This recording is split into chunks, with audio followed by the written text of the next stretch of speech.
Good morning everyone, my name is Michelle. I hope you're doing well. Welcome to another video. It's Saturday morning. That sun is incredibly bright. It's about 8 AM and it's a beautiful morning. So in this video, I want to do one of those boring fact checks again, and you think, oh Michelle, not another fact checking video. But come on guys, there's so much misinformation being spread. Whether it's purposeful or whether it's a genuine misunderstanding, I think it's important that somebody comes along and fact checks so that people don't run with a theory that isn't correct. Yeah, okay, that's what we're going to do. First, before I forget, let me remind you that episode 18 of Crime Stories Sunday will air on my other channel, Michelle Walks, at 8 PM UK time. It's a premiere, which means it's a recorded video, but there's a live chat and I'm there answering questions, just generally discussing the case. So what case are we going to do? Well, I'm going to tell you later on in a YouTube short. So go and subscribe to Michelle Walks if you haven't done so already. If you like crime stories, it's a different crime case every week. Sometimes we go from the recent past, sometimes we go as far back as 100 years ago. If that's your thing, head on over tomorrow, 8 PM UK time. Alright, so let's get into this video. Okay, so I'm going to play you a short clip. This is from a judicial review, and the person speaking is the TBI director, the Tennessee Bureau of Investigations. It seems like a boring Monday meeting. They're talking about budgeting and things like that. But they did mention Summer Wells, the search for Summer Wells. I found this clip on Tiffany Marie's channel. I've just taken a minute or so from it, but I'll leave a link to the full video that Tiffany put on in the description box, so please go over and watch that. You might find a little bit more context. I've just taken the important part, the thing that is being discussed in relation to Summer Wells. Play the clip now. Thank you, Chairman. Yes, we do have drones. We use them for a variety of things. We just actually had them up this week over in East Tennessee, assisting us in searching for Summer Wells, the missing child that's been missing for a while over there in the mountain. The technology on them is amazing. We just purchased these new drones. Yep, thermal imaging on them as well. They do, as well as they have the capability as well to recognize specific colors. If we, when you can you can enter the information that you're looking for, and they'll recognize it. And so we knew what color clothing the child was wearing, and so we put that in. And so it's the technology is there and does a great job. So that's one use of it. We also have used them for our fire investigative unit. Wish this mud would dry up. Getting a bit bored of mud now. It might be a bit windy, but I'm going to take you to the top of this hill because the view east is spectacular when it's a clear day. So this clip is talking about the use of the new drone technology that the TBI has. The TBI director said that this technology was used this very week in the search for Summer Wells. Now we have to assume that this is the most recent search. The date on the video itself is the 1st of March, so we have to assume that. However, the misunderstanding arises when creators purposefully, for clickbait or just a genuine misunderstanding, assume that they're using this technology because the investigators think Summer Wells is still alive. Guys, right, let's explain this. Aerial technology has got many uses. In the first search, they had the helicopter, they had the drones up, they had that helicopter running like all night, according to some of the locals. And it was an intense search because in those early days, in that first week, they were looking for an alive person. They were hoping and praying that someone was alive. Remember, they discovered the footprints, they had some scent on them. So the conclusion obviously has to be that if those footprints really are Summer's, and scent dogs don't lie, then she's alive, or at least she's been alive. There's a person up there. There's actually 2 people, 3 people. Tilly, come on this way. Harassing people. Come on, this way. This way. Come here. Come here. Good girl. Too many people. This is why I don't come up the top of this hill. This is where like regular walkers go. Stay down at the bottom where it's muddy. And nobody bothers with it. Come here, Cass. Cass. See, she doesn't go harassing people. Look at this view. I never get bored with that view. You stay there. I want to zoom in, but I can't because I've got Tilly. Yeah, where was I?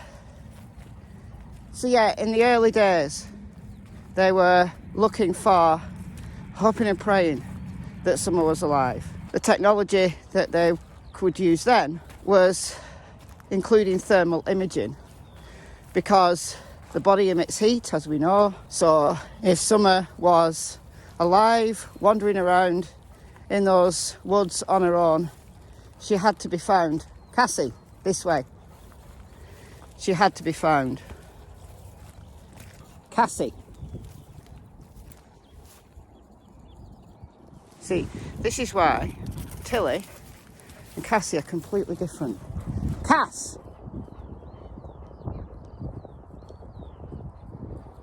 She doesn't go harassing them. Thermal imaging can also detect a dead body. In the hours after death, the body loses its heat in a kind of a standard way.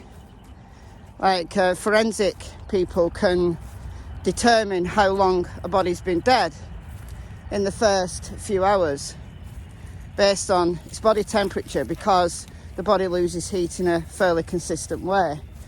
It is a rough guide because it depends on the ambient temperature, it depends on the circumstances of the death, it depends on whether the body was wearing clothes or not. So it's not a perfect science, but it's a very good guide. But within 24 hours, again, depending on the different circumstances, the body is at a temperature that is the same as surroundings, because the body's no longer alive to generate its own heat. So thermal imaging that is detecting body heat is only useful for so long. Now, there is some discussion in the literature about gases building up and emitting their own heat. But again, those early stages of decomposition where gases develop in the body, even if they are emitting some heat, it's only going on for the first few days. I'll leave a link to a scientific article that explains the decomposition process. It's not for everybody. You know, we need to understand these things, especially if there's misinformation around. You know, you can do the fact checking yourself by looking up some of these things. Can you go now? Good. They're gone? Yeah. Right, that way. I can zoom in on this view now. I'm a little bit further down the hill though. I'll never get fed up of that view. The big hill there is Rivington Pike. That's the West Pennine Moors. And then beyond that way somewhere east is the Pennines. And then over the Pennines is Yorkshire. You don't want to go there. Sorry you guys if you're from Yorkshire, you know. The white rose versus the red rose, you know, we've never quite forgotten it. Back to this judicial review. So the fact that this guy said they've got technology on these drones, these new drones, that has got heat-seeking capabilities, doesn't mean to say they use them this time, because they're only useful when either they're searching for a live person or they're searching for someone who's recently deceased. Nearly 9 months down the line, guys, look, they're not assuming that Summer is still alive and has been living in those woods close to home for 9 months. I mean, look, it's possible, it's technically possible. You know, look at Elizabeth Smart. She was held very close to her home, at least for some of the time, during her kidnapping. That's not what they were doing this week. They were going back visiting previous areas of interest to look for any signs that Summer had been there, or signs of remains. That's why the dogs that they were using had to be cadaver dogs, because the chances of live scent sent from a living person being there 9 months later out in the open air would be incredible, would be I would say impossible. But the drone technology that the TBI director was talking about when he said they took them up this week was for its colour detection capabilities. Now, clothing decomposes far slower than a human body. In the early stages of a search, if they're looking at, you know, colour technology, colour detection technology, then that person wearing the clothing could be alive, or they could be dead and lying there. And it could be at a time when the body is still there, but it's no longer emitting heat. So the colour detection technology is a great addition to that of the heat-seeking technology. Do you get me? The different types of technology, and they used different circumstances. But 9 months down the line, that colour-seeking technology is still important. Because even if, and I know this is horrible to think about, but even if a body's been lying there for nearly 9 months and is decomposed, and bodies decompose a lot faster in the open air than they do when they're buried. Again, depends on various factors, but still. Come on, stop being a pest. Stay here, come here. Tilly. Yeah. Even if a body has been in the open and it's completely decomposed, the clothing won't have. Any clothing that body was wearing in life would still be there. So that's what they're looking for.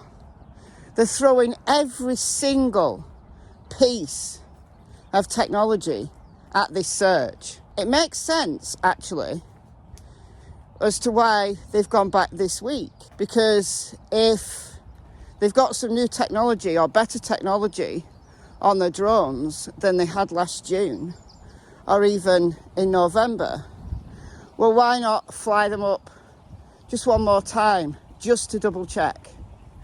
And while they're there, let's take the dogs around one more time in those areas previously identified as interesting. Yeah, but you can't be trusted. So that makes sense as to why they chose this week. Let's just give it one more try to see whether there is any evidence at all, by any means available. And according to the news, the media, come on. According to the media, there was no developments. Could they be finding evidence and concealing it? Why would they? You know, I've heard that, you know, they found a grave and the body was removed, and keeping that secret. They wouldn't do that, guys. They wouldn't do that. I guess think about what's being said. Kind of think critically about it. Are they really, 9 months later, looking for a living person? No, realistically they're not. they're using the technology that they've got available to detect any signs that summer was once there. Because someone could have taken her body, which can't be found, but there's still articles of clothing out there. That's another possibility. So they have to look at everything. I don't know about you guys, but I get a little bit fed up of having to debunk all of these things, but needs must. So I'll call it there for today. Goodbye from Miss Tillington, Miss Cassie Springer, and don't forget Crime Stories Sunday. Michelle walks, 8 p.m. UK time, tomorrow for episode 18. Bye guys.